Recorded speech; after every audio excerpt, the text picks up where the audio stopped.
ಇವತ್ತು ಬೆಳಿಗ್ಗೆಯಿಂದಾನು ಕಾದಿದ್ದೀನಿ ಗುರು, ಒಂದು ಟ್ರಿಪ್ ಅನ್ನ ಬರೋದು ಬೇಡವಾ? ಹಂಗೆ ಕಾದು ಬೇಜಾರಾಗಿ ಮನೆ ಕಡೆ ಹೋಗೋಣ ಅಂತೇಳಿ ಹೊರಟೆ. ಓನರ್ ಫೋನ್ ಮಾಡಿದ್ರು ಗುರು, ಸಖತ್ ಆಕ್ಟಿಂಗ್ ಮಾಡ್ತಿದ್ವಿ ಕಣ ಹಿಂಗ್ 2 ಟ್ರಿಪ್ ಐತೆ ತುಮಕೂರ್ಗೆ ಹಾಕು ಅಂತೇಳಿ. ನಾನು ಸೀದಾ ಗಾಡಿ ಎತ್ಕೊಂಡು ಹೊರಟೆ ಗುರು. ಇಂತ ಪುಂಗಿ ಗಿರಾಕಿಗಳನ್ನ ಅದೆಷ್ಟು ನೋಡ್ಬಿಟ್ಟಿದೀನೋ ನಾನು. ಶಿರಾದಿಂದ ಮತ್ತೆ ನಮ್ ಫ್ರೆಂಡ್ ಬಂದಿದ್ರು ಗುರು, ಅವ್ರನ್ನ ಒಂದ್ ಸ್ವಲ್ಪ ಮಾತಾಡ್ಸ್ಕೊಂಡು ತೀಟೆ ಮಾಡ್ಕೊಂಡು ಹೊರಟಿವಿ ಗುರು. ಬೇರೆ ಕ್ರಷರ್ಗೆ ಹೋದೆ ಗುರು, ಗಾಡಿ ಲೋಡ್ರು ರೆಡಿ ಇತ್ತು ಗುರು. ಲೋಡ್ ಮಾಡಿಸ್ಕೊಂಡೆ, ನೋಡಿ ಗುರು ಯಾವ ತರ ಲೋಡ್ ಆಗ್ತೈತೆ ಅಂತೇಳಿ. ಇವ್ರೆ ನೋಡಿ ಗುರು, ಚೆನ್ನಾಗಿ ಲೋಡ್ ಮಾಡ್ತಾರೆ.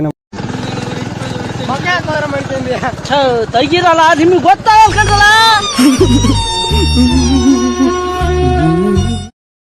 ನಮ್ ಮಂಜಣ್ಣವ್ರು ಸಿಕ್ಕರು ಗುರು, ಅವ್ರನ್ನ ಮಾತಾಡ್ಸ್ಕೊಂಡು ಎಲ್ಲಿಗೆ ಏನು ಎತ್ತ ಅಂತ ವಿಚಾರಿಸ್ಕೊಂಡು ಎಲ್ಲ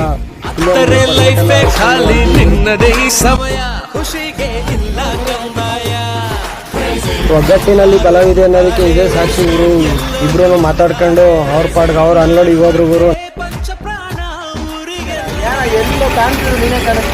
ಏನ್ ಮಾಡೋಣ ಟ್ರಿಪ್ ಒಳಗೆ ಹೋಗೋಣ, ನಿಮ್ದೆಲ್ಗೆ ಅನ್ಲೋಡು ಶಿರಾಗ. ಸರಿ ಆಯ್ತು, ಹುಷಾರು.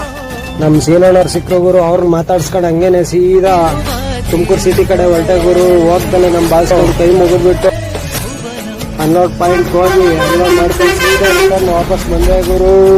ಓಕೆ ಫ್ರೆಂಡ್ಸ್, ಬಾಯ್.